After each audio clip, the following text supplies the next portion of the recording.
Incluso aquellos que mantuvieron sus trabajos ahorraron dinero donde pudieron. El 5 de septiembre de 1934, un hombre caminó por la orilla del lago Erie en busca de madera flotante para quemar.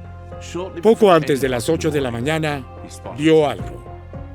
Al principio, pensó que era el tronco de un árbol, varado en la playa, pero cuando se acercó, se dio cuenta que estaba equivocado.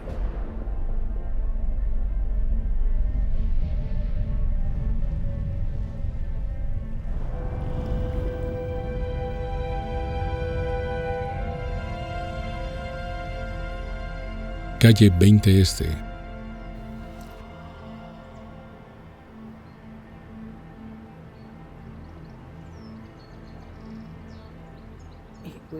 Era una buena zona para la disposición de cuerpos.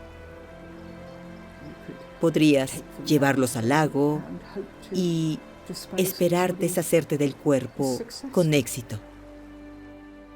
En este caso, no funcionó.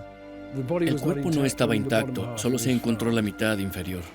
Obviamente había sido desmembrado y había evidencia de cortes con cuchillo. Lo que había sido particularmente espantoso, que había hecho que el cuerpo tomara cierta atención en la prensa local, fue el hecho de que se había usado un químico que convirtió la piel en una especie de color rojizo, casi tipo bronceado.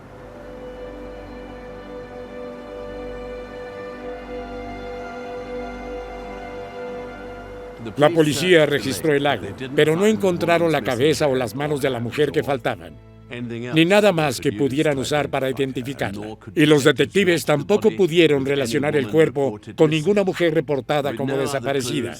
Sin otras pistas, la investigación terminó pronto y el caso no se resolvió. Lo que la policía no sabía era que esto era solo el comienzo.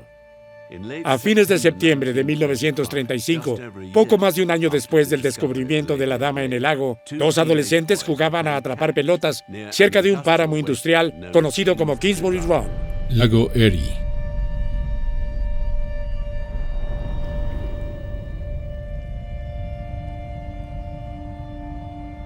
Kingsbury Run.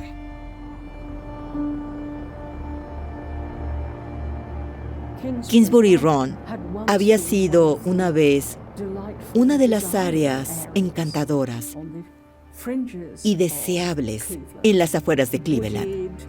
Agradables paseos arbolados, espectaculares paisajes locales y cosas así.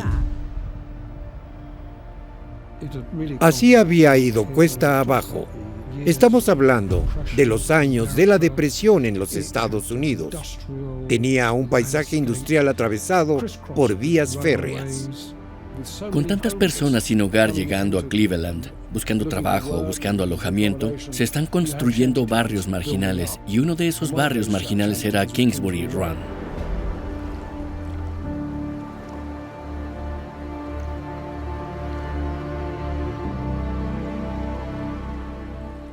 Los dos adolescentes lanzaron la pelota de un lado a otro, hasta que un lanzamiento descarriado envió a uno de ellos corriendo al pie de una colina.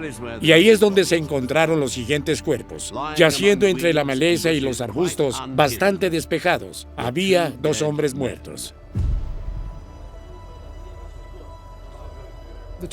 Los dos cuerpos fueron encontrados juntos. Ambos habían sido mutilados y las cabezas de los dos hombres estaban enterradas cerca. No había ningún tipo de rastros de sangre donde se encontró el cuerpo. Entonces, parecía que habían sido asesinados en otro lugar. Hubo lugares donde no podría haberlo descargado de un automóvil. Tenía que haber sido alguien bastante fuerte para cargar los cuerpos. Y por supuesto, una de las cosas que agregó un sensacionalismo espantoso a todo esto fue el hecho de que, como parte del desmembramiento de los torsos, los hombres habían sido castrados. Dos cuerpos sin cabeza fueron encontrados.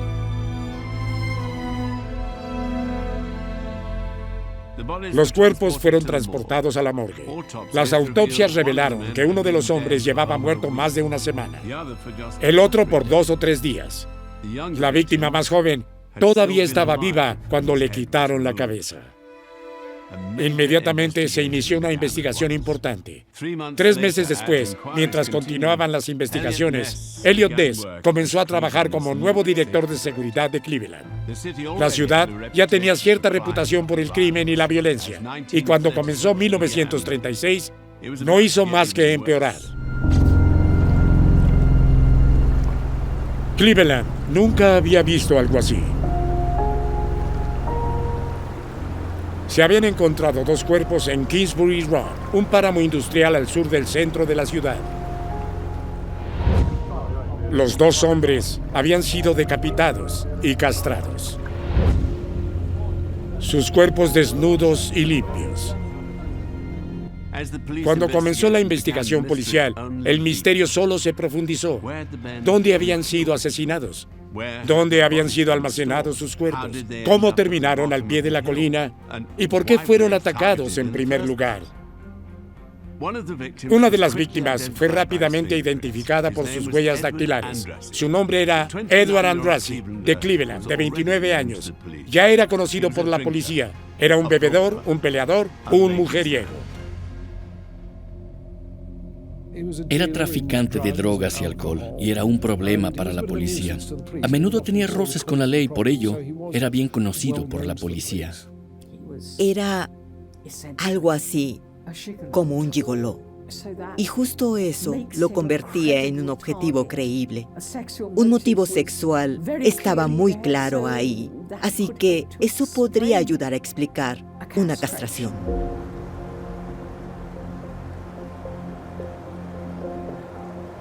La mayoría de las víctimas de asesinato conocen a sus asesinos. Entonces, la policía interrogó a los amigos y familiares de Andrassy. Rastrearon su complicada vida personal. Hubo rumores de una homosexualidad secreta, pero ningún sospechoso.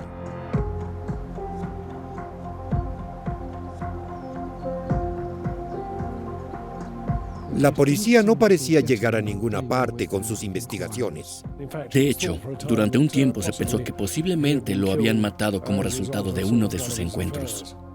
Lo que es interesante y revelador, creo, es que no hubo ningún intento de vincular esos 2 asesinatos con el asesinato del torso desmembrado del año anterior. Solo en retrospectiva se ha especulado que la misma persona estuvo involucrada.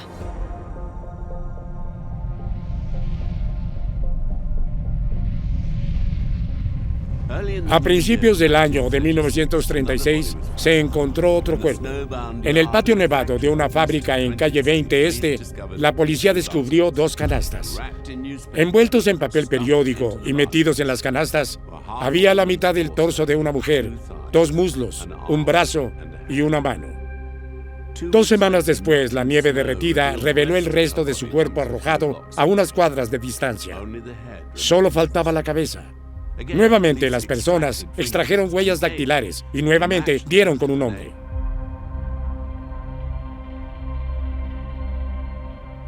Su nombre era Florence Polillo. Había vivido en varios lugares en Buffalo, en Erie, que está más a lo largo de la costa del lago, pero nuevamente había atravesado tiempos difíciles.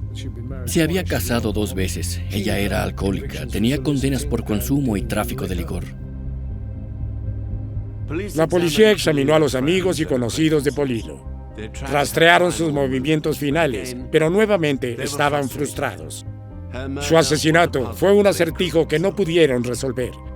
Los detectives aún no vinculaban formalmente los asesinatos, pero en el verano de 1936 todo eso cambiaría. El 5 de junio, 2 niños faltaron a la escuela para ir a pescar y caminando por Kingsbury Run vieron un bulto de ropa tirado debajo de un árbol. Lo pincharon con sus cañas de pescar y el bulto se separó, revelando la cabeza decapitada de un joven. Al día siguiente, su cuerpo fue encontrado a unos cientos de metros de distancia, cerca, de hecho, de donde Edward Andrassy y el anciano, todavía no identificado, habían sido arrojados. Hizo una fotografía de su cabeza. Esto fue puesto en los periódicos con la esperanza de que alguien pudiera identificarlo. No solo se publicó la fotografía, sino que la cabeza se exhibió en la morgue para que la gente pudiera ir a mirar la cabeza para ver si podían identificar al hombre. Ciertamente se supuso que el hombre tatuado sería fácil de identificar. Tenía varios tatuajes en el cuerpo. Tenía un tatuaje de mariposa. Tenía los nombres de Paul y Helen tatuados en su cuerpo. Y tenía otros tatuajes en la pierna y los tobillos.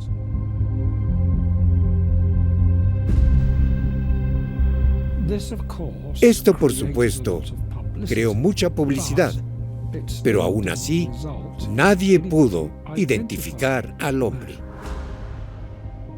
Creo que es explicable porque los tatuajes extensos se asociaron con ser un marinero, es decir, alguien que puede o no haber sido estadounidense, o con la delincuencia, y eso significaría que las personas que en realidad podrían haber sabido quién era el hombre tatuado no iban a presentarse para identificarlo.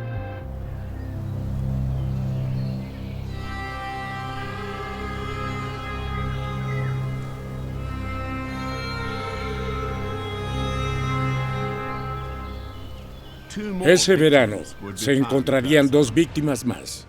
En julio, el cuerpo sin cabeza de un hombre fue descubierto en un bosque en el lado oeste de Cleveland. Llevaba 2 meses muerto. Luego, en septiembre, el torso cortado de un hombre fue sacado de un canal estancado en Kingsbury Run. Ninguna de las víctimas fue identificada.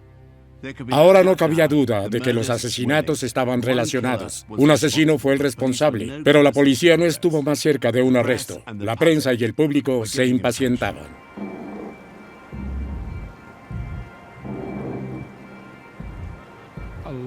Gran parte de la cobertura de prensa no fue necesariamente muy precisa y, por supuesto, las cosas se salieron del control de la policía.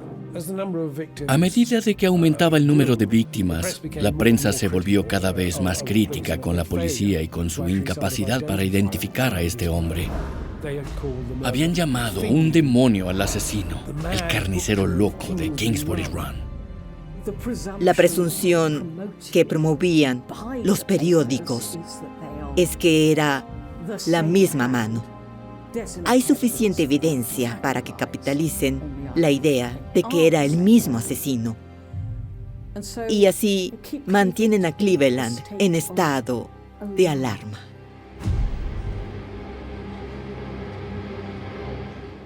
Las autoridades tenían que actuar. El 15 de septiembre llamaron a una conferencia de emergencia. Más de 30 detectives y científicos se reunieron en la estación central de policía para compartir sus teorías sobre el asesino, y la prensa fue invitada a observar.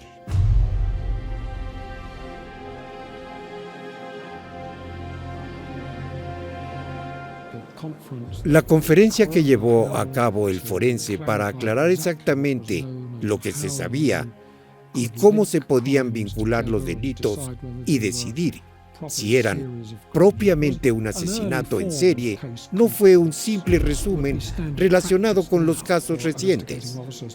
Sería una práctica habitual que los agentes investigadores se reunieran para determinar las líneas de investigación, ya que, por supuesto, no tenían computadoras para vincular la información. No tenían las ventajas que habría tenido una fuerza de detectives moderna, respaldada por la ciencia forense. La conclusión fue que el asesino conocía bien el área.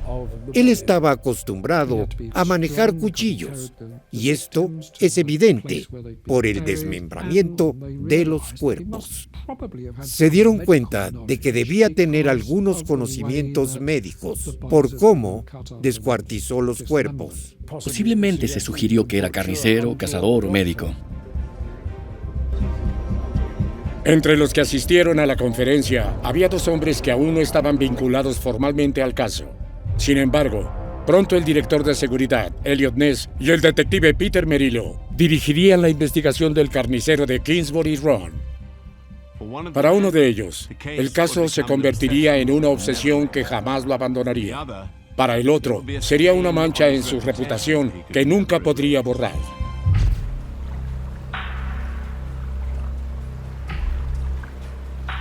Era el 10 de septiembre de 1936, cuando Peter Merylo recibió la llamada. Había sido seleccionado por el jefe de policía para hacerse cargo de la investigación de los asesinatos del Torso. Merylo había estado en el departamento durante 17 años, pero nunca se había enfrentado a algo así.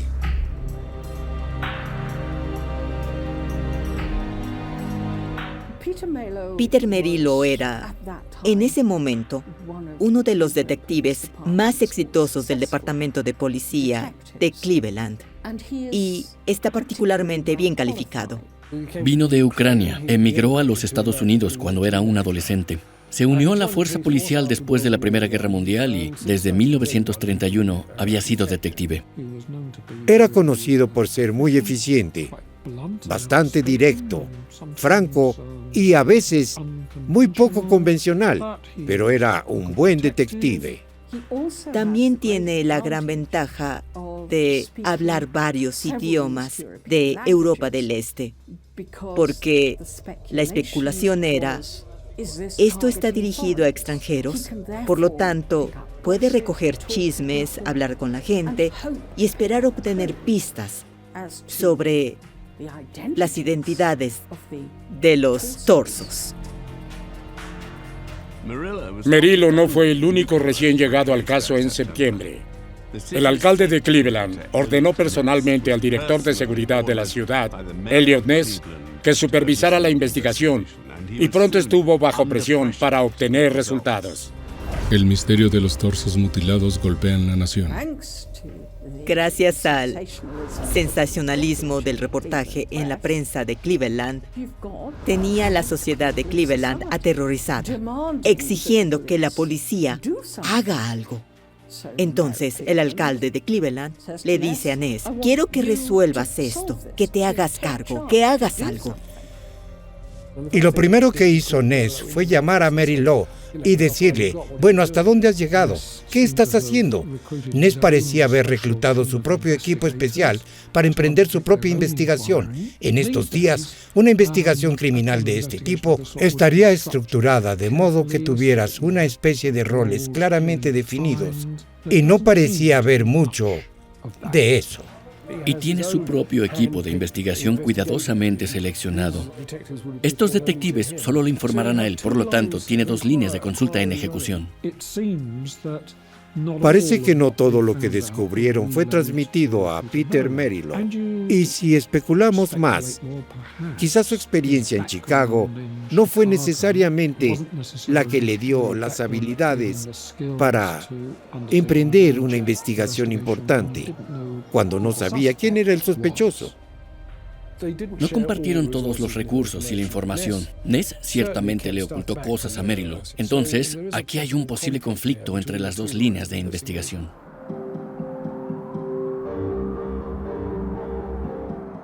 Era un enfoque que le había servido bien a Ness en el pasado. Durante sus años como agente de la prohibición, Ness había manejado un pequeño equipo de hombres en los que podía confiar. La prensa los llamaría los intocables. En Chicago era prácticamente imposible encontrar un oficial de policía que no estuviera contaminado de alguna manera. Entonces Ness reconoció que si iba a tener éxito, tenía que reunir a su alrededor un cuerpo, aunque solo fuera un cuerpo muy, muy pequeño, de aquellos en quienes pudiera confiar.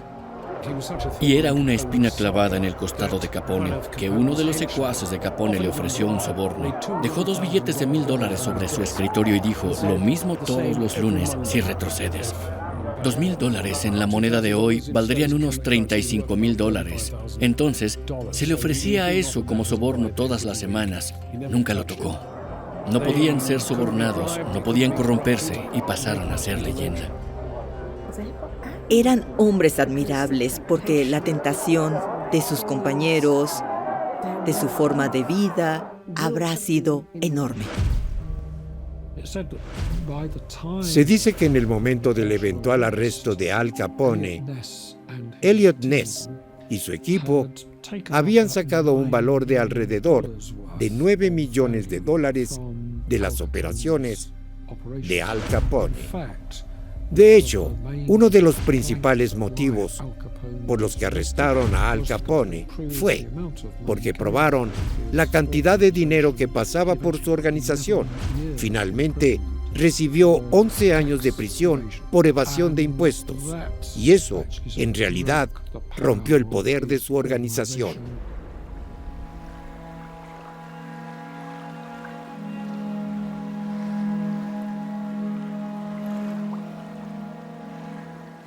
Pero acabar con los contrabandistas y mafiosos de Chicago era una cosa.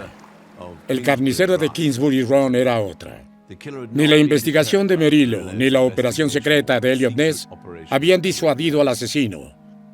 Él había estado ocupado. En febrero de 1937, el torso de otra mujer no identificada apareció en las orillas del lago Erie. En junio, se descubrió un saco de huesos debajo de un puente. La víctima era una mujer afroamericana que había sido asesinada casi un año antes. Luego, exactamente un mes después de que se encontraran sus restos, el cuerpo decapitado de un hombre fue sacado del río Cuyahoga.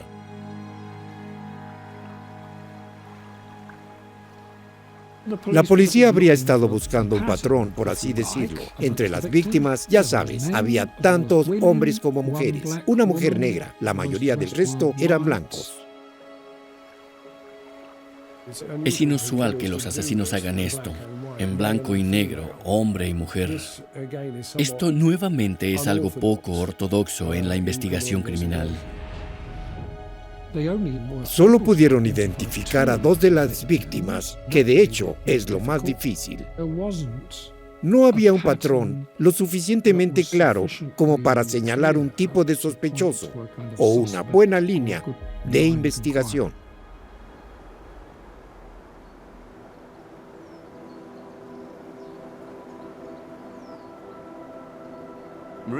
La investigación de Merylo fue incansable.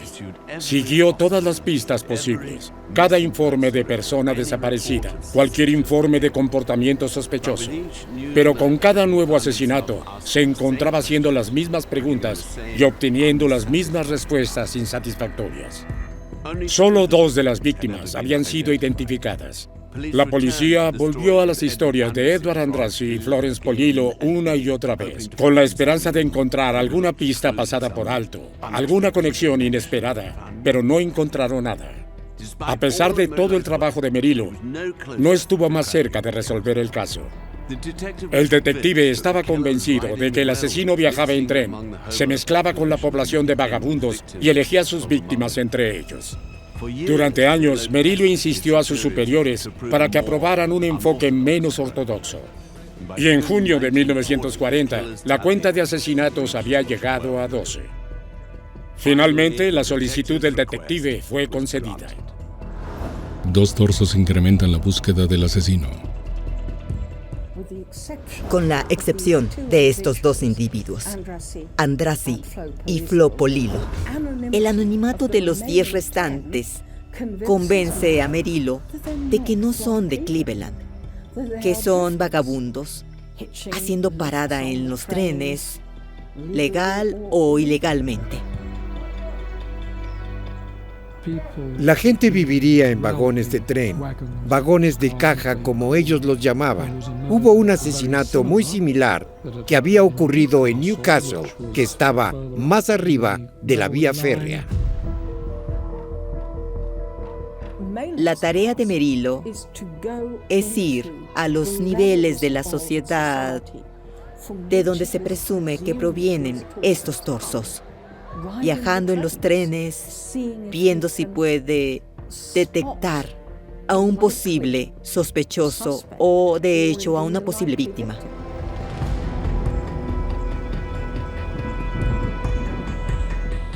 La odisea de Merylo por los ferrocarriles de Ohio resultó infructuosa. Lo que no sabía era que su superior, Eliot Ness, ya tenía un sospechoso. Un hombre al que Ness había interrogado en la suite de un hotel hacía más de 2 años.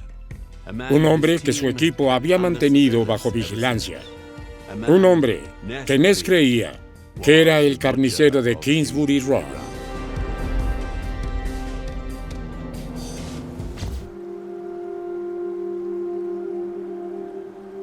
El hombre estaba ebrio cuando Ness y sus hombres lo metieron en la suite del Hotel Cleveland. Apenas podía mantenerse en pie. Durante días, estuvo acostado en la cama, recuperándose. La puerta estaba vigilada. Se vigilaba la habitación, porque Eliot Ness estaba convencido de que el hombre de la cama era el asesino que buscaba. El hombre cuyo espantoso trabajo se había esparcido por toda la ciudad. Finalmente, después de 3 días, el hombre se puso sobrio. La entrevista más extraordinaria de la carrera de Eliot Ness podía empezar.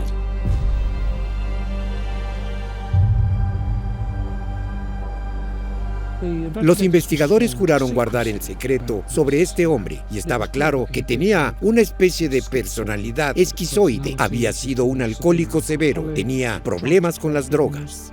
El interrogatorio duró unos 7 días y durante este tiempo el hombre fue sometido a una prueba de polígrafo, prueba del detector de mentiras, y según Ness había encontrado a su hombre y era poco ortodoxo y completamente extraoficial.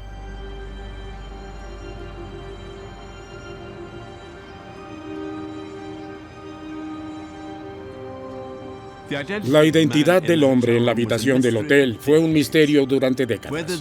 Se puso en duda si la entrevista se llevó a cabo. Durante años, nadie de los presentes habló de ello, pero recientemente la verdad salió a la luz. El nombre del sospechoso era Francis Edward Sweeney. Era doctor, alcohólico y probablemente esquizofrénico paranoico.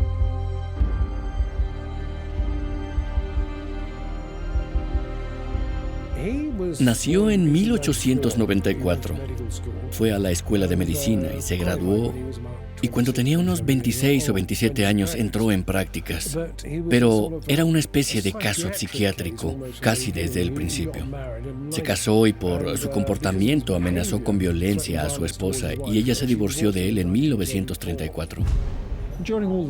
Durante todos estos años de investigaciones policiales, obviamente hubo sospechosos.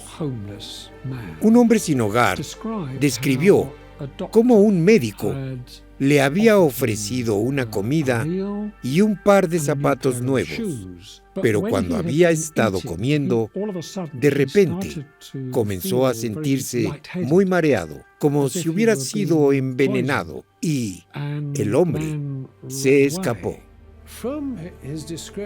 Su descripción del quirófano al que lo habían llevado encajaba con el quirófano del doctor Sweeney. El quirófano también estaba junto a una morgue, entonces, si el cuerpo necesitaba ser cortado, obviamente había uno a la mano.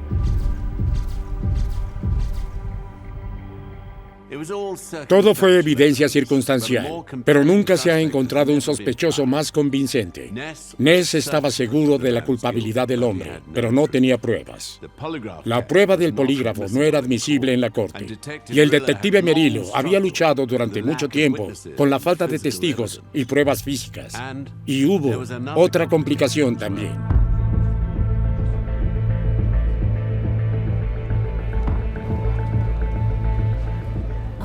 Sin duda, lo que Ness esperaba hacer era anunciar que tenía un sospechoso y por lo tanto difundió la cobertura de prensa crítica. La estrella de la noche, cuerpo decapitado, rompecabezas para la policía. Ahora, en lógica, lo que debería haber sucedido fue que se convirtió en una investigación formal. Tal vez si la casa de Francis Sweeney hubiera sido registrada, tal vez podría haber algún tipo de evidencia ahí. Hasta que descubrió que, desafortunadamente, Sweeney tenía un primo que era congresista y que ciertamente no estaría feliz de ver manchado su apellido, y así tenía que retroceder. Hubo algo de política involucrada. Eliot Ness, a pesar de este hecho de sospechar fuertemente de él, no hizo nada. Sí, De hecho, la política jugó un papel en la forma en que manejó esta investigación. No estamos muy seguros, pero parece un método de investigación muy extraño, al menos para esa época. Si no podía derrotar al asesino, pensó Ness, al menos podría hacerle la vida más difícil. Durante mucho tiempo se pensó que el carnicero estaba apuntando a las personas sin hogar e indigentes de Kingsbury Run. El oscuro anonimato del barrio de Cabañas era el lugar perfecto para encontrar víctimas y luego arrojar sus cuerpos. Ness quería cerrar ese terreno de caza. En la madrugada del 18 de agosto de 1938 hizo su movida.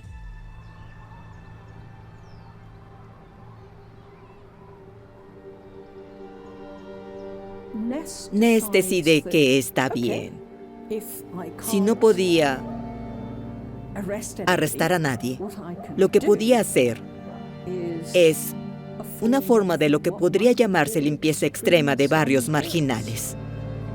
En 1938, 2 años después de haber sido designado para la investigación, Eliot Ness dirigió una redada en el barrio marginal de Kingsbury Run. Él entraría ahí para arrestar a cualquiera que pueda retener por un tiempo sobre la base de cualquier actividad delictiva que pueda descubrir. Y se las arreglaría para acumular alrededor de 73 para ese propósito. Y luego arrasaría los barrios marginales hasta los cimientos. Literalmente, una política de tierra quemada. Los quemaría.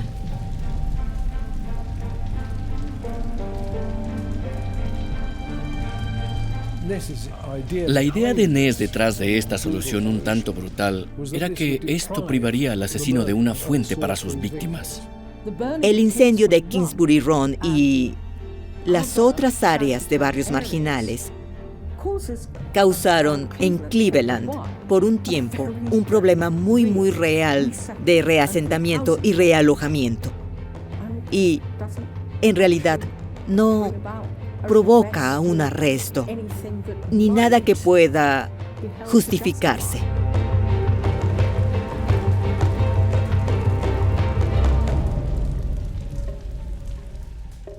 Los periódicos y el público no quedaron impresionados, pero el director de seguridad aún no había terminado. Unos días después, envió detectives como Peter Merillo a las casas y viviendas que rodeaban el Run. Un vacío legal permitía a los guardias de incendios inspeccionar propiedades sin órdenes de registro. Y Ness aprovechó eso. Emparejando a sus hombres con los guardias y su equipo, recorrió el vecindario en busca de cualquier señal del carnicero. Pero antes de que Ness pudiera completar la operación, la prensa se enteró de su artimaña y se cancelaron las búsquedas. El director de seguridad esperaba descubrir la prueba física que les faltaba. Pero una vez más, fracasó.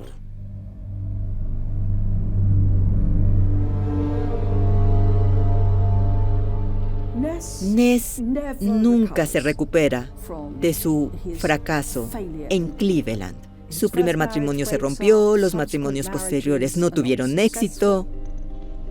Hubo incidentes vergonzosos. En una ocasión estuvo involucrado en un accidente automovilístico y en lugar de esperar para lidiar con eso, saltó del auto y se escapó, lo que por supuesto trajo muchas críticas públicas sobre su cabeza. Cuando más tarde intentó volver a Cleveland y decir, miren, realmente reformé su policía, ahora elíjanme alcalde y puedo hacer más por usted. Quiero decir que el intento de postularse para alcalde terminó en una humillante derrota de Ness.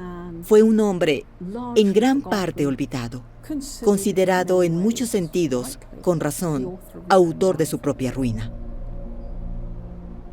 Una de las grandes ironías de la vida de Ness es que, después de haber hecho la guerra contra la prohibición y el contrabando de Al Capone, Ness murió como un alcohólico crónico.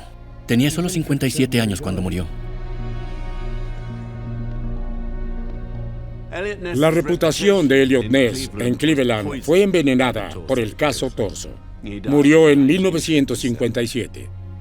En las décadas posteriores, su vida y hazañas serían objeto de libros, series de televisión y películas. Se convertiría en una leyenda. Pero el detective Peter Merylo no recibiría ese reconocimiento. Dirigió la investigación oficial de los asesinatos hasta su jubilación en 1943. Sus investigaciones extraoficiales continuaron el resto de su vida. Nunca creyó que Francis Sweeney fuera el asesino, pero tampoco pudo identificar a un sospechoso más probable.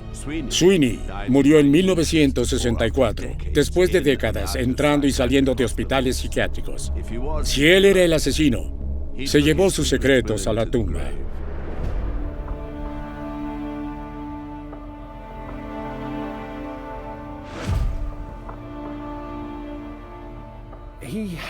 Persiguió a Ness por el resto de su vida, enviándole cartas, postales, mensajes extraños y demás cosas.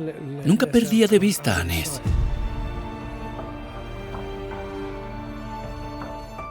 Sweeney se internó en un manicomio, permaneciendo ahí hasta que murió, lo que ha convencido a algunas personas de que probablemente fue el asesino del torso, porque ya no se vieron más asesinatos después.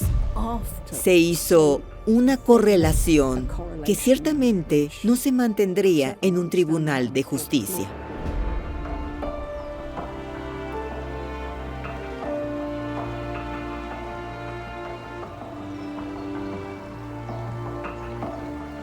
Tal vez Francis Edward Sweeney era el carnicero de Kingsbury Run. O tal vez solo era un alcohólico infeliz y perturbado. Es poco probable que alguna vez lo sepamos. Después de agosto de 1938, los sombríos y demasiado regulares descubrimientos en Cleveland cesaron. Pero los misterios que rodean a los asesinatos permanecen. La mayoría de las víctimas yacen en tumbas sin nombre. Sus asesinatos para siempre sin resolver. Sus historias jamás serán contadas.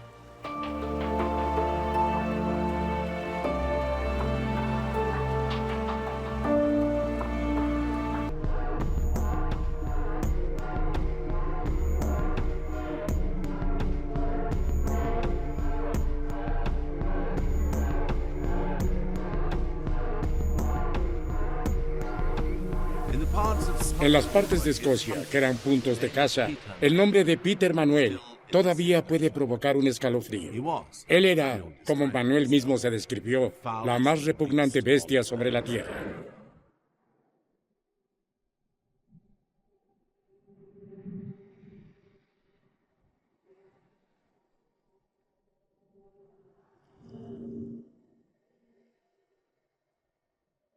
Glasgow.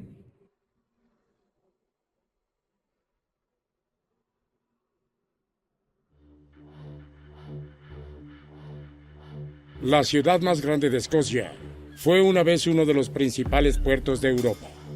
Durante la era victoriana, su población se disparó debido a sus industrias en auge y a la abundancia de puestos de trabajo. Las dos guerras mundiales tuvieron un gran impacto en esta metrópolis que alguna vez fue magnífica.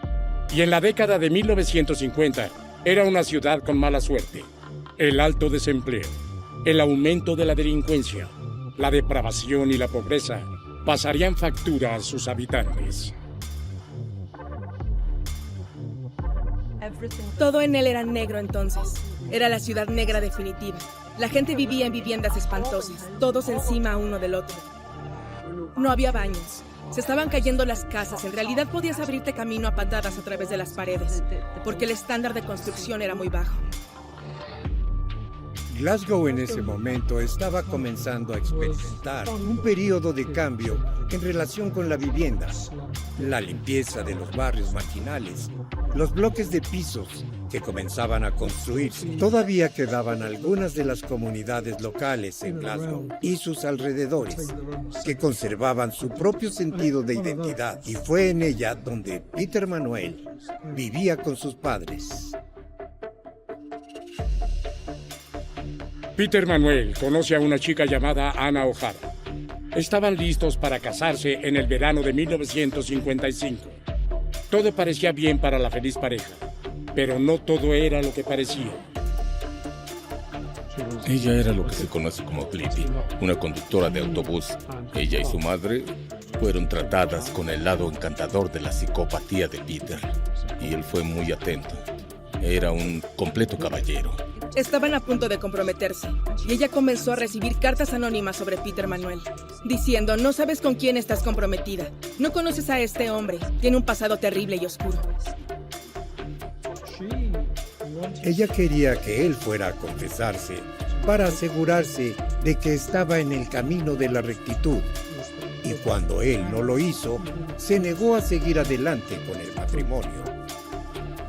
Se canceló el compromiso y resulta que las cartas eran de Peter Manuel. Y luego dijo al respecto que no sabía por qué había hecho eso. Y creo que había una chispa de decencia en Peter Manuel. Se sabe que pasaba mucho tiempo entre varios criminales. Hay muchas historias sobre él en reuniones en Glasgow con gente salvaje. Pero luego dijo que realmente le gustaba a esa chica. Y tal vez en el fondo sabía que las cosas iban a salir muy mal. Y no quería implicarle en ello. El mismo día en que se suponía que se casaría, él se vengaría. Más tarde esa noche, Mary McLaughlin, de 29 años, regresaba a casa después de un baile. Casi había llegado cuando Peter Manuel salió corriendo de la oscuridad y la sujetó. Él tenía un cuchillo y la obligó a saltar una cerca de alambre de púas hacia un campo. A punta de cuchillo, la agredió sexualmente. Pero en lugar de matarla, finalmente la dejó ir. A pesar de los gritos de ayuda de Mary y que la policía se acercó a unos metros de ellos, Manuel y Mary no fueron encontrados. Aunque no había matado a Mary, su terror había sido suficiente para satisfacerla. Finalmente la dejó ir. Su calvario había durado horas y estaba lejos de terminar. Mary fue a la policía y Manuel fue arrestado.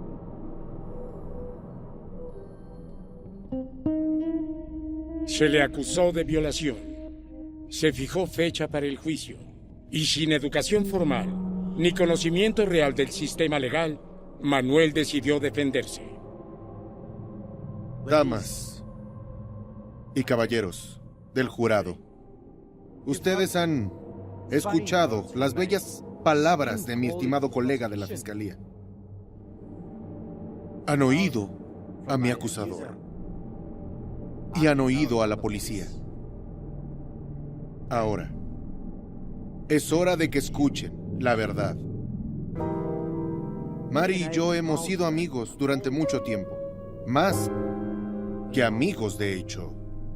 Y fue a principios del día 30 que todo sucedió. Estábamos sacando a pasear a mi perro. Tuvimos una pequeña riña. Nos peleamos y ella cortó su labio. No estoy orgulloso de mí mismo. Y dije, lo siento, de inmediato. Y lo diré de nuevo. Hoy, para ti. Mary, yo lo siento.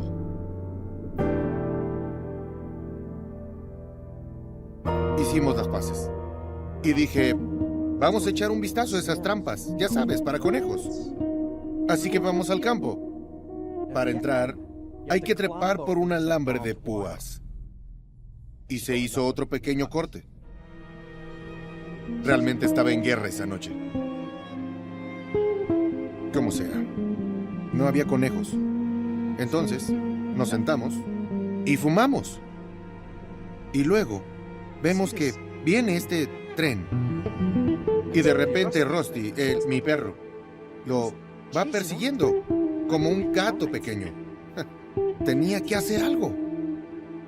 Así que saqué mi cuchillo y no niego que lo tenía.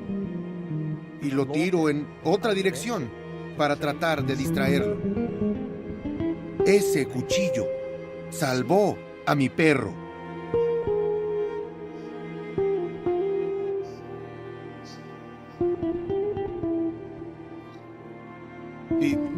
Y yo no culpo a Mary por eso. Ya saben, cuentas un cuento y antes de que te des cuenta las mentiras se hacen más grandes y no puedes parar. Pero les digo, yo Yo no hice esto. Creo que eligió representarse a sí mismo porque era arrogante. Y es insensible, es cruel, le gusta intimidar. Obviamente era algo con lo que había fantaseado, y pensó en la forma en que algunos de nosotros podríamos fantasear con estar en un programa de entrevistas. Fantaseaba con ser abogado en la corte y hacer un mejor trabajo. Manuel creía que era mejor que el sistema y ciertamente era capaz de enfrentarse al sistema. El tipo de hombre pequeño contra el mundo, y el jurado se entusiasmó con eso.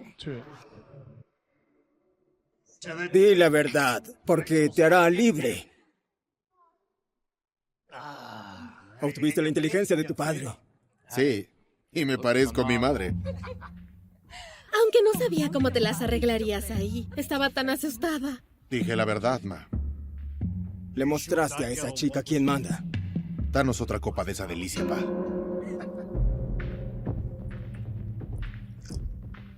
Llénala. Si alguna vez veo a esa chica por aquí, le daré mi opinión. No puedes calumniarnos y salirte con la tuya. Salud. Salud.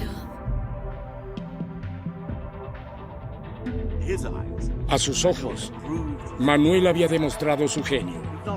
En la corte, no era como los demás hombres. Las reglas no se aplicaban a él.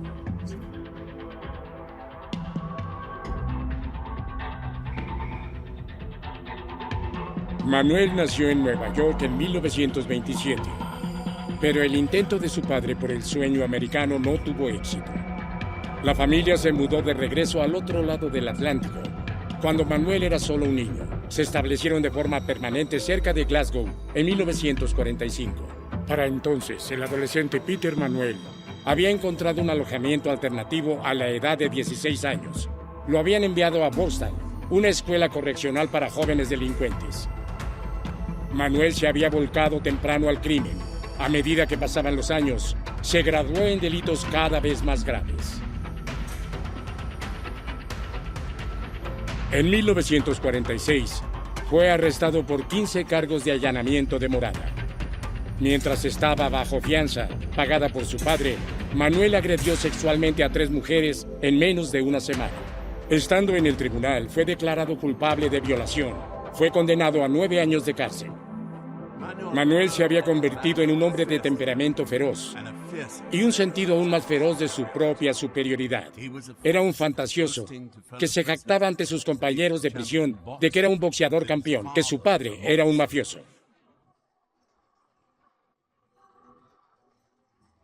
Tenía mucho tiempo para fantasear porque pasaba mucho tiempo sentado en celdas.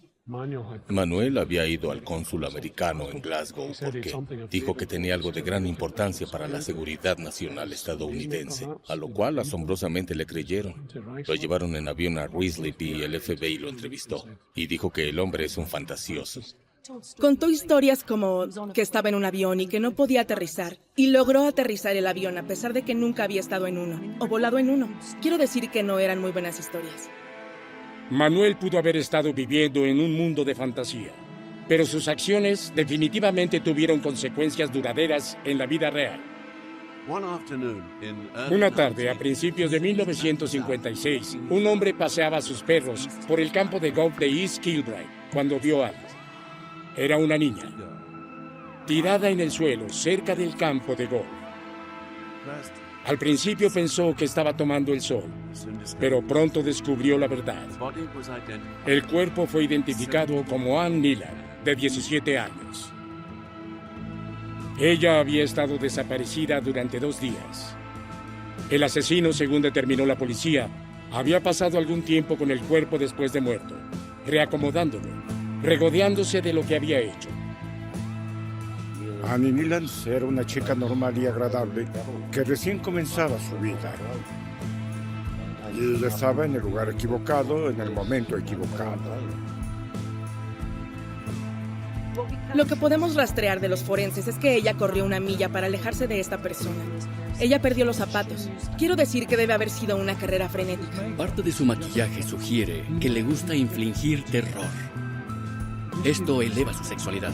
Finalmente la atrapa y la golpea con un gran trozo de metal.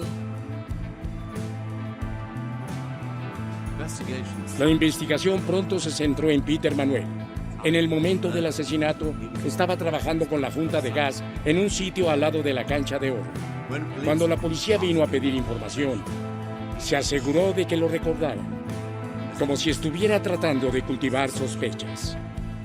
10 días después de que se encontrara el cuerpo, la policía entrevistó a Manuel en su trabajo y al mismo tiempo, otros oficiales llamaron a la casa de la familia.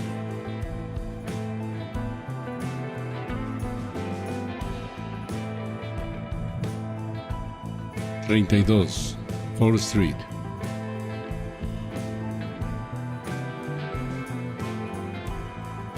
Gracias, señor. ¿Y de qué se trata todo esto? Estamos estableciendo el paradero de su hijo Peter. En la noche del 12 de enero. Estuvo aquí. ¿Toda la noche? Sí. ¿Eso recuerda usted también, señor Manuel? ¿No cree que él tuvo algo que ver con esa chica? Exploramos líneas de investigación. Estuvo aquí esa noche, ¿o no? Ella despierta cada que se abre la puerta. Yo tengo el sueño ligero. Y a la mañana siguiente dijiste lo bien que habías dormido. Es correcto. Qué bien que tenga buena memoria, señor Manuel. Así es. Los padres de Anne pasaron por el campo de golf esa noche. Vivirán sabiendo que su hija estaba muerta, o muriendo ahí mismo, mientras conducían. Sé que tienen una hija. No se atreva a meter a mi hija en esto. Tengo una hija también, señor Manuel. Debemos encontrar al que hizo esto. No, mi Peter. Es un buen muchacho. Ya le escuchó. Peter estuvo aquí toda la noche. Ahí está la respuesta a su acusación. Mis colegas se pondrán en contacto si tenemos más preguntas. Lo acompaño a la salida.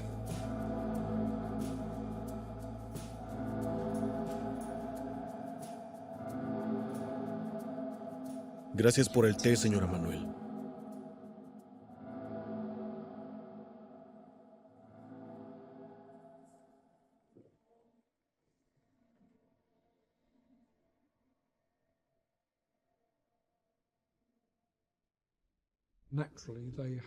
Naturalmente tenían cierta lealtad hacia el hijo que habrían amado, a pesar de su conducta criminal. Al igual que mucha gente que comete crímenes atroces, el último peldaño de la decencia es ser leal a tu familia. Y eso está sobrevalorado. Manuel había estado obsesionado durante mucho tiempo con los mafiosos. Anhelaba la aceptación de los peces gordos del inframundo de Glasgow. Conocía las historias de vida de Dillinger y Capone, y tal vez Babyface Nelson, y gente así. Y creo que eso lo consoló, porque puedo decir que hay personas en este mundo con las que me puedo identificar. Pasó tiempo y buscó la compañía de personas que en su día habrían sido reconocidas como importantes criminales, que muy pronto se dieron cuenta de que no podían confiar en Manuel. Ser un mafioso se trata de ser parte de un colectivo. Y él nunca fue parte de un colectivo.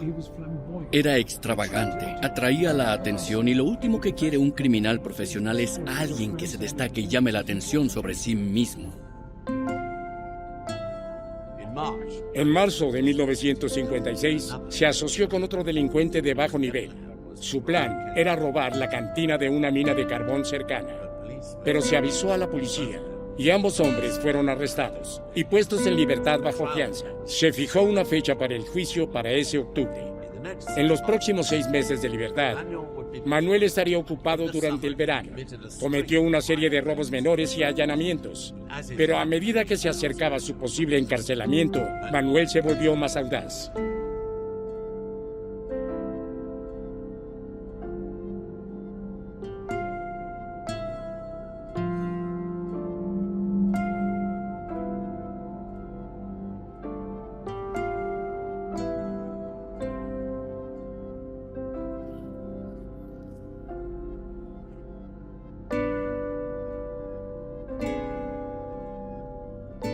Peter sigue afuera.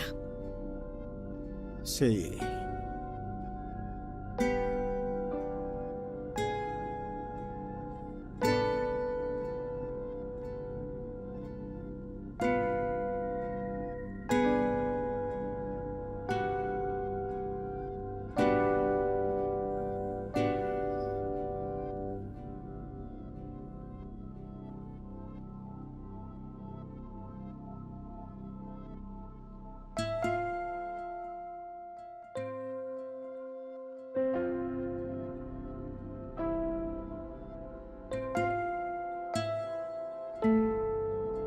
Ya es tarde, ¿no? Ajá. ¿Dijo que llegaría tan tarde?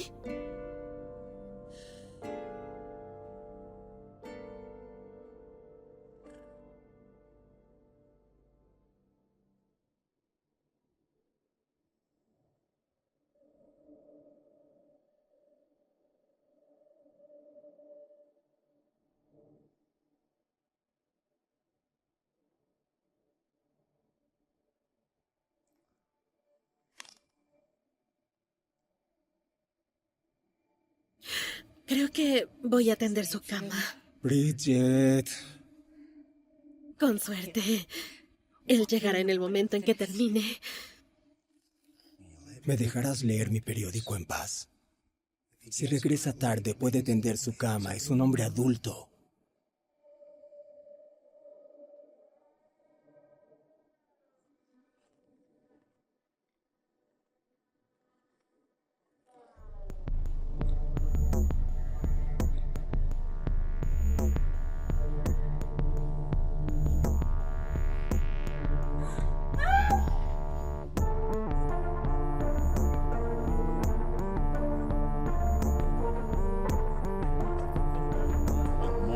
La mañana del 9 de septiembre de 1956, Peter Manuel irrumpió en la casa de los Watts. Disparó a Marian en la cabeza. Su hermana estaba de visita y dormida a su lado. Manuel le disparó 2 veces. Luego, entró en la habitación de Vivienne, de 16 años. Los disparos la habían despertado y se puso en alerta. Manuel la golpeó hasta dejarla inconsciente. La ató y le disparó. Luego se fue sin llevarse nada. Manuel fue inicialmente un sospechoso, pero la investigación se desvió. Se acusó al afligido William Watt. Le había dicho a la policía que estaba a 90 millas de distancia cuando ocurrieron los asesinatos, pero 2 testigos insistieron en que lo habían visto en otro lugar esa mañana. A estas alturas, Manuel había sido condenado y encarcelado por el allanamiento de morada en la mina de carbón, pero por sus delitos más graves, un hombre inocente ahora enfrentaba la horca. A Manuel no le gustó que otros llamaran la atención por un delito suyo. Desde su celda, vio a William Watt acusado de los asesinatos que había cometido. Se acercó al abogado de Watt. Tenía información. Le dijo si podían verse.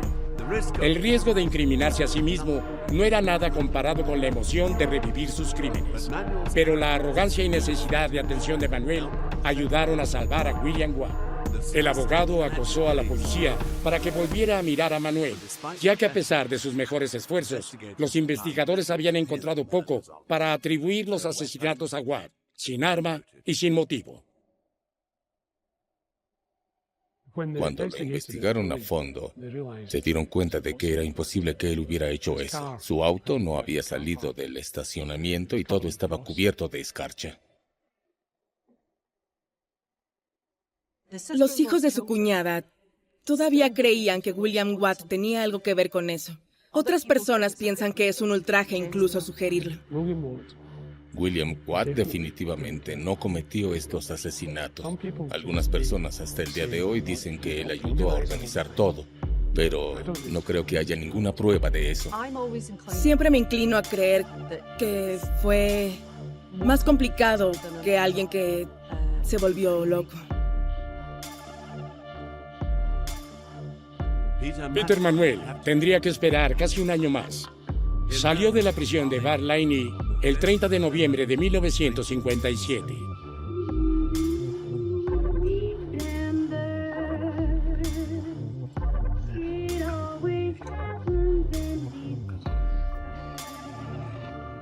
Queda otro plato si aún tienes hambre. Lamento no haber venido a la misa de medianoche, Ma.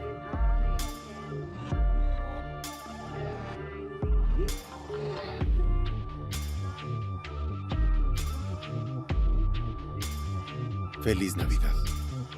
No tenías que hacerlo, hijo. ¿Qué clase de hijo crees que soy? Vendrás el año que viene a misa, ¿verdad?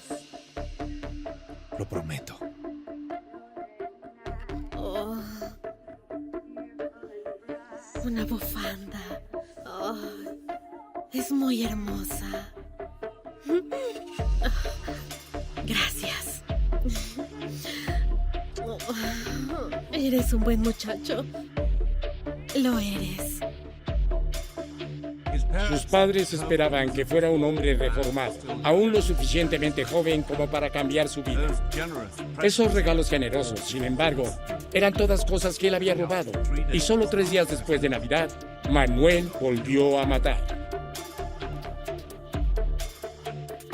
Isabel Cook, de 17 años, salió de su casa a las 6:45 de la tarde del 28 de diciembre de 1957. En cuestión de minutos, ella estaba muerta. Peter Manuel había regresado al escenario de sus primeros crímenes. En marzo de 1946, había atacado a una joven madre que paseaba con su hijo. Ahora, en la oscuridad del mismo sendero, mató a Isabel. Esto es lo que lo excita. El acecho, la persecución, la violación, la matanza. Todo es parte de ese comportamiento violento. No le gustaba alejarse demasiado de casa. Le gustaba estar en áreas con las que estaba familiarizado, con las que se sentía cómodo. Y eso fue porque sintió que podía ir ahí y salir con una mejor oportunidad de evitar ser visto o evitar ser capturado. Eso sería casi como adivinarlo, pero todo el tiempo Manuel repetía lo que hacía. Creo que eligió el mismo lugar como una especie de... casi como un grito de triunfo. Lo hice una vez aquí antes, puedo hacerlo aquí de nuevo. Para la agonía de sus padres, su cuerpo no sería encontrado por casi 3 semanas. Mientras tanto, su asesino atacaría de nuevo. A menos de 1 milla de donde Manuel había matado a Isabel Cook, la familia Smart estaba celebrando. Después de enviar a su hijo de 10 años a la cama, Peter y Doris Smart habían recibido el año nuevo con un whisky de costumbre. A eso de las 2:30 de la mañana, los vecinos los vieron apagar las luces.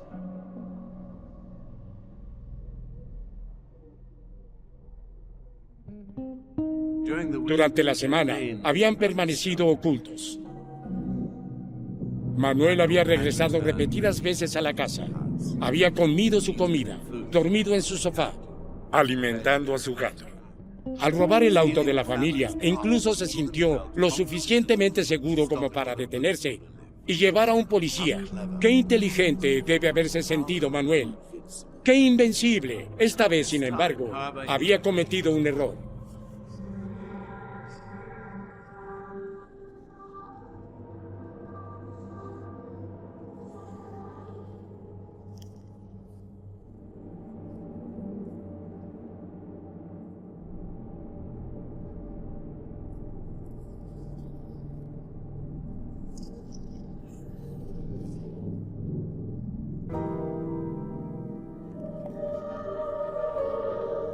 El día anterior a su asesinato, Peter Smart fue al banco.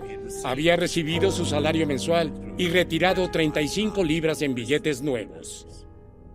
Smart los dobló en su billetera y se fue a casa para comenzar las celebraciones del Año Nuevo. El señor Smart tenía dinero en efectivo en el bolsillo y Peter Manuel tomó el dinero, se fue y se embriagó. Estaba cantando canciones, pagando a la gente para que bailara, tomaba taxis, estaba en lo más alto.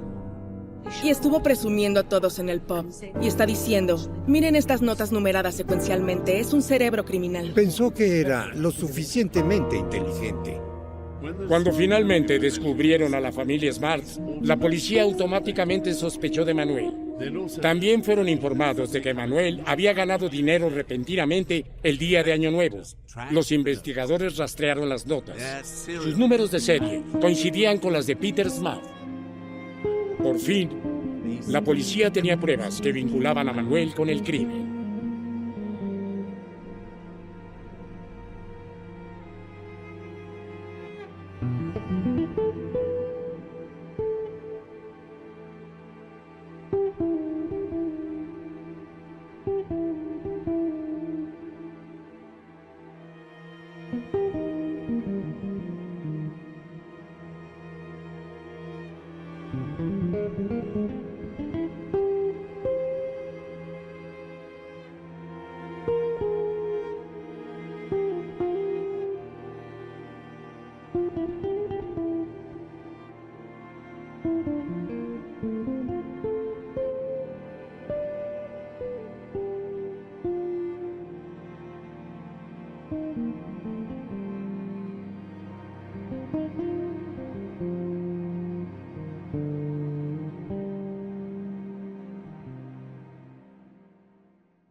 La policía tenía pruebas que vinculaban a Manuel con los múltiples asesinatos de la familia Smart, pero necesitaban más. Pasaron muchas horas siguiendo pistas y buscando más pruebas incriminatorias. No creo que haya ninguna duda de que en la investigación de la policía, aunque ya estaban bastante seguros, lo único que la policía no podía permitirse era que Manuel escapara. La policía fue a la casa y la registró. Y encontraron un par de guantes que han sido robados. Y le dicen al señor Manuel, ¿estos son sus guantes? Y básicamente dedujeron la respuesta. En ese momento tenía un caso contra Samuel sobre la base de una posesión reciente en circunstancias criminales, que plantea una presunción en ley de que él fue responsable de robarlos en primer lugar o allanarlos. Ahora es una idea ridícula que Samuel Manuel fuera a entrar a la fuerza a la casa, pero al final del día no dijo la verdad. La policía, por supuesto, más tarde negaría que el arresto de Samuel tuviera la intención de presionar a su hijo de alguna manera, pero es difícil ver alguna otra razón detrás de esto. Y funcionó. Manuel accedió a hablar con una condición. La policía había hecho un trato con Peter. Si confesaba los asesinatos, su padre sería puesto en libertad.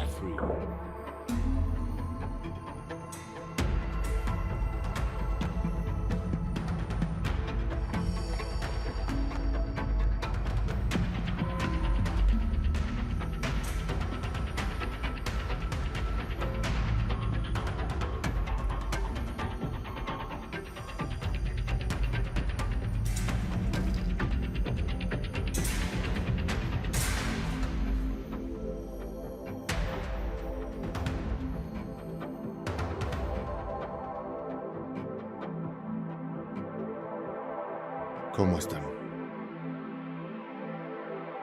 James y Theresa envían saludos. Ah, sí. Y yo a ellos.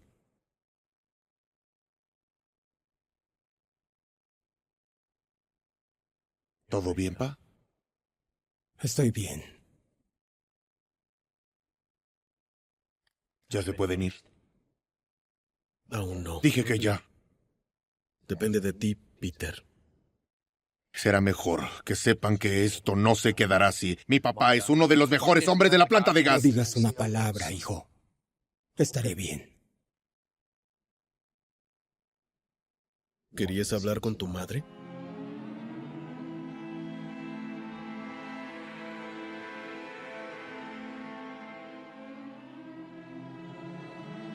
No debiste venir a un lugar como este, ma.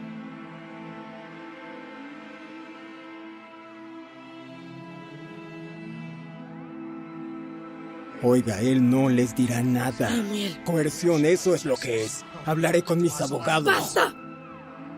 Deja que el niño hable.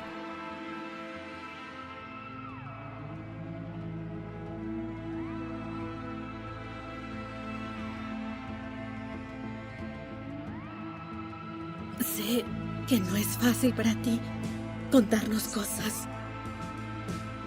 Y tal vez no siempre hemos querido escucharlas. Pero estoy aquí ahora.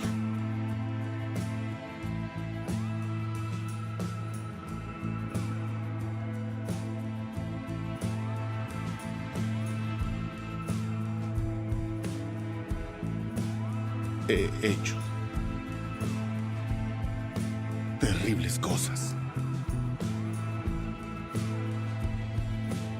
Maté a esa chica en East Gilray. Y a Isabel Cook. Maté a las mujeres de la casa. A las 3. Las Watts.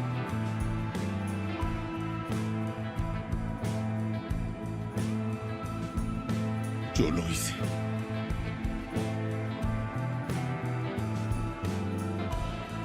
Y la familia con el niño en Año Nuevo.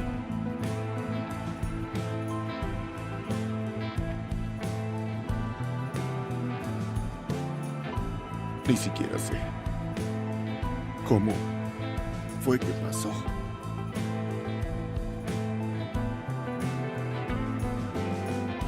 No sé por qué lo hago.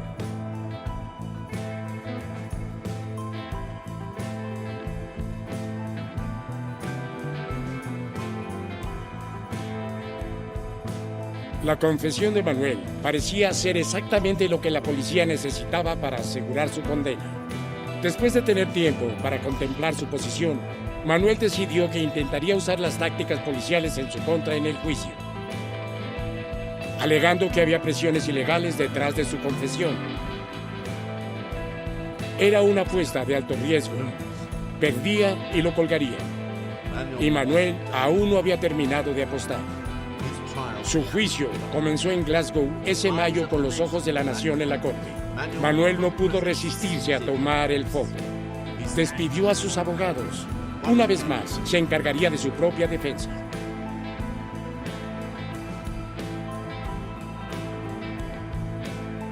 Tribunal Superior de Glasgow.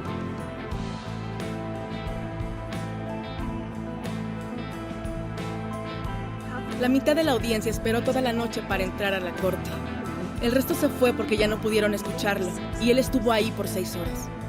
Le gustaba hablar, le gustaba el sonido de su voz. Él creía que tenía el control de lo que estaba pasando. Cualquier abogado que se presente en la corte regularmente como profesional dirá que hacer preguntas es fácil. El secreto es saber qué pregunta hacer, y más aún, saber cuándo callarse. Manuel tuvo la arrogancia de pensar que podía defenderse solo, y esto solo fue reforzado por sus 2 testigos estrella, las personas que siempre le habían dado una coartada, sus padres.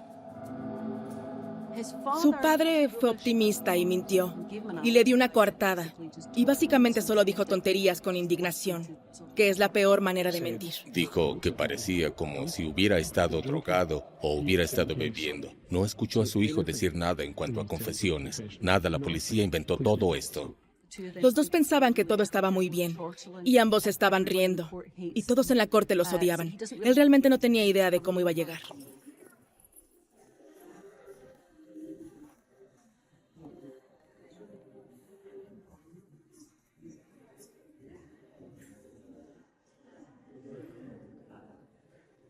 Juro por Dios Todopoderoso, decir la verdad, toda la verdad, y nada más que la verdad.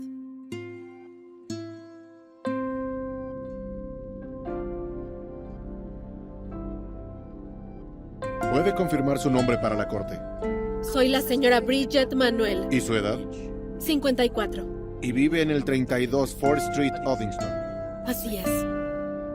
Y también creo que es mi madre. Lo soy. Entonces, si me permite, vamos al punto. El 16 de enero de este año, la llevaron junto con mi padre, su esposo, a la comisaría de Hamilton, ¿es correcto? Sí. ¿Usted sabía por qué? Nos dijeron que querían leer una declaración. ¿Y esa declaración de qué era? Algunos crímenes y algunos misterios sobre cosas que sucedieron en Lanarkshire. En esa declaración, ¿Se mencionó algún crimen en específico? No. ¿Y me escuchó hacer alguna otra afirmación? Tú preguntaste si estábamos bien. ¿Y eso fue todo?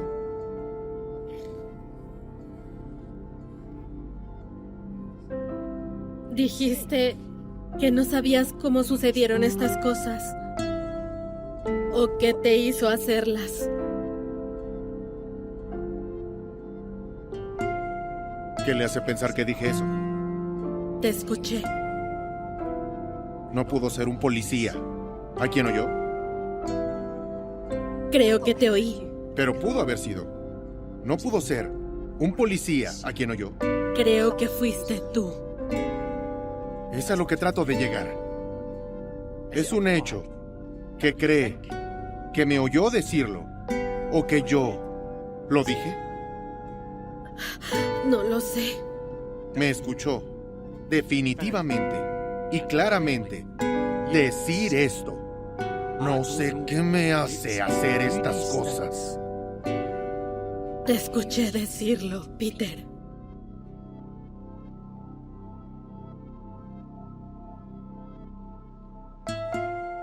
Nadie más lo escuchó decir eso. El padre nunca dio evidencia de que lo haya dicho.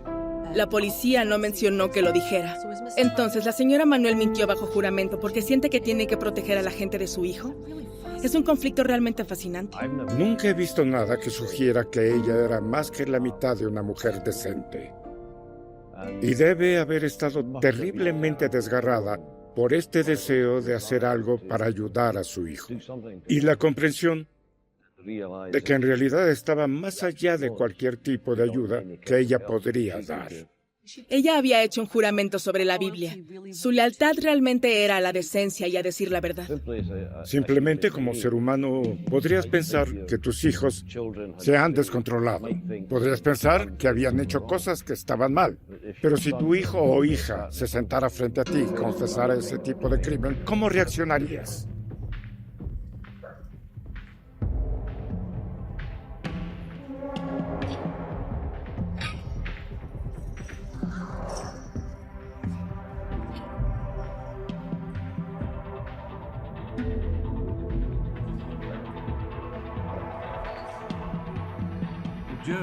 El jurado no quedó convencido por sus afirmaciones sobre la coerción policial. El juez instruyó estratégicamente al jurado para que declarara a Manuel no culpable del asesinato de Nylans por falta de pruebas, aunque era casi seguro que él era el responsable. El jurado lo encontró culpable de matar a la familia Watt, culpable de matar a Isabel Cook y culpable de matar a los Smart. Peter Manuel sería ahorcado el 11 de julio de 1958, 31 años y 4 meses después de haberlo visto venir al mundo. Los padres de Manuel fueron informados de su ejecución. Había sido un mentiroso, un ladrón, un asesino en serie y su hijo.